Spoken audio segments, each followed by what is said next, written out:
Mariclín Stelling, analista de medios, profesora universitaria, es una persona que asume el análisis político con mucha racionalidad. En ese sentido, goza de una credibilidad que yo he podido constatar. Es muy importante lo que ella pueda decirnos hoy acerca de los últimos episodios que hemos vivido en la política nacional. Bienvenida. Gracias, José Vicente, por la invitación y por tu opinión sobre mi posición. Tú sabes que es permanente, ¿no? Sí. Bueno, mira, desembocamos en el 19 de abril, ¿no? Las dos marchas. Pero hay un clima previo a eso. Claro. Me interesa que tú analices un poco ese clima. Bueno, el clima previo, un clima intencional de calentamiento y de fervor patriótico de ambos, yo siempre digo ambos bandos, y de calentamiento de un frente de batalla que se está como reinaugurando. Yo siempre digo que aquí hay diversos frentes de batalla, el electoral, que está postergado, el mediático, o que lo llamamos ahora transmediático, porque incluye redes y medios tradicionales, y la calle también es un frente de batalla que lo estamos como repotenciando, reinaugurando. Ese frente, el nuevo frente de batalla o frente reactualizado, lo fueron calentando fundamentalmente, yo diría, desde la oposición. En mi opinión, el gobierno ha sido como reactivo a la confrontación de calle de la oposición. Siempre la oposición es el que llama a la calle, que fija como una ruta, y el gobierno pues actúa de manera reactiva en esa confrontación de calle. De acuerdo a la convocatoria que hizo la oposición en una fecha histórica como el 19 de abril, la convocatoria era como que esa era la batalla final que se iba a dar en la calle.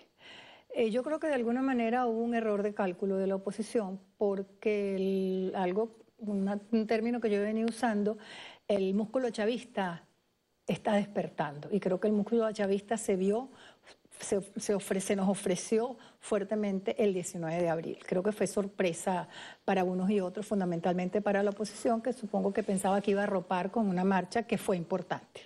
Perdona que te pregunte lo siguiente, ¿no? O que te interrumpa. ¿Tú no crees que en ese análisis hay que incluir que hay un desarrollo político en Venezuela extraordinario, ¿no? Sí. Donde la participación está suelta en la calle y hay una gran madurez del ciudadano que asume las marchas por la vía de la oposición, asume las marchas por la vía del gobierno, del chavismo, ¿no? Bueno, yo creo que sí, que tú tienes razón. En ese sentido, el país más democrático hoy en día en América Latina es Venezuela. Creo que sí, a pesar de el frente de batalla mediático del lado de la oposición ha logrado posicionar internacionalmente en medios, en el mundo diplomático, la idea de que en Venezuela no hay democracia, que hay una dictadura, que hay totalitarismo, de manera que hay ciertos gobiernos donde prácticamente nos están señalando como que es una dictadura de la cual hay que salir. Son quizás estos gobiernos que están orbitando alrededor de Almagro en este momento y alrededor de los Estados Unidos.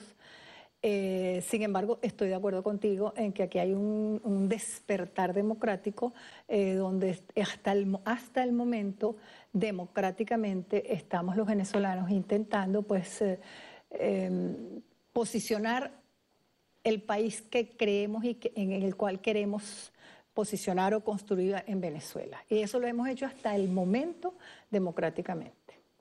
Digo hasta el momento porque me da la impresión de que hay una intención de empujarnos a una confrontación violenta.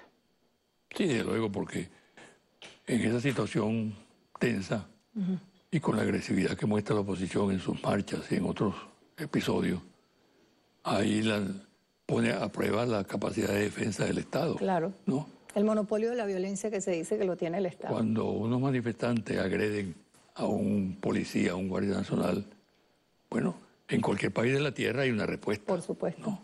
De las fuerzas del orden. Pues. Y a la hora de la respuesta, pues, claro, es difícil precisar que el tono de esa respuesta, la condición de esa respuesta, si es suficiente o no. Pero ahí hay un fenómeno. Y hay el peligro de la represión. Por supuesto, es la respuesta de las fuerzas del orden. Sí. ahí hay un elemento bien importante. Yo creo que el poder de convencimiento de ambos sectores para sus seguidores, pero fundamentalmente la oposición, es verdaderamente fuerte, porque hay una convicción casi que religiosa, una fe casi que religiosa de los sectores de la oposición en que la violencia proviene del sector gobierno, en que la violencia proviene de los colectivos, convertidos en algo así maquiavélico o satánico, culpable de toda la violencia. Tú no sientes en la oposición el reconocer que ellos tienen unas fuerzas de choque que son verdaderamente violentos, que saquean, que disparan, etcétera, etcétera. Ahí no hay reconocimiento de esas fuerzas de choque. Ahora, ahí lo que hay es la convicción del enemigo, de lo que está haciendo el enemigo. Eso que tú dices, que es cierto, forma parte de lo que es la guerra en el terreno comunicacional. Claro, ¿no? Que es otro de los incluso en el terreno diplomático, porque una serie de adhesiones y de condenas a Venezuela que proviene de personajes descalificados totalmente y de países que no tienen ni la quinta parte del carácter democrático que tiene Venezuela, como es el caso de México, donde todos los días matan a un policía, las masacres, las mujeres, ¿no? Y las mujeres, etcétera. Bueno, claro, quien domina los medios, quien tiene mayor incidencia en los grandes medios de comunicación, tiene más capacidad para acreditar esas versiones, ¿no? Sí, te compro la idea, sí, no. Creo que sí, que hay grandes transnacionales que son muy importantes en los medios, pero también yo creo que es el momento de revisar la estrategia comunicacional del sector oficial. Correcto. Yo creo que la estrategia comunicacional no es la que se necesita para este momento. Hay una suerte de cartelización de todos los medios del Estado, donde las noticias que se priorizan son siempre las mismas, donde no se trabaja de manera crítica al país, y eso creo que la sociedad lo está reclamando, porque la sociedad, el común denominador, hombres y mujeres, estamos viviendo un momento muy crítico en el país desde todo punto de vista. Porque esos frentes de batalla, que los que estamos hablando, se me pasó por alto quizá el frente de batalla económico, que es otro importante frente de batalla. Esos frentes de batalla no solamente lo libran los ejércitos que están en la batalla, o sea, los políticos, el capital privado, el sector público, sino esos frentes de batalla nos afectan a nosotros. Iglesia. Y la iglesia, que la iglesia allá es una iglesia politizada.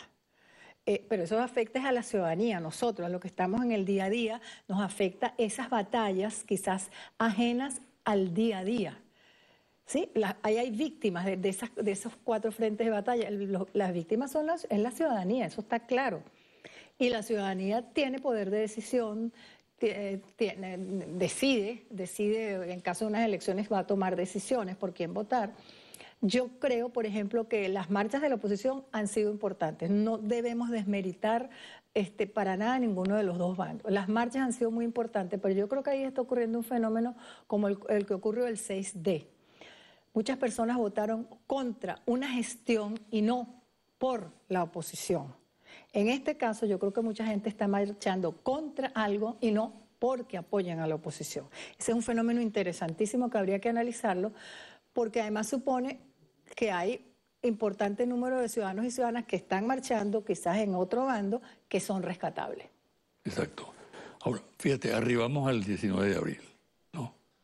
Todo el mundo esperaba un choque de trenes, sí. La catástrofe, ¿no? El fin del mundo. Había una apuesta, yo diría que internacional y mediática, de que eso sucediera. Que nos íbamos a matar ese día, y no ocurrió. No ocurrió.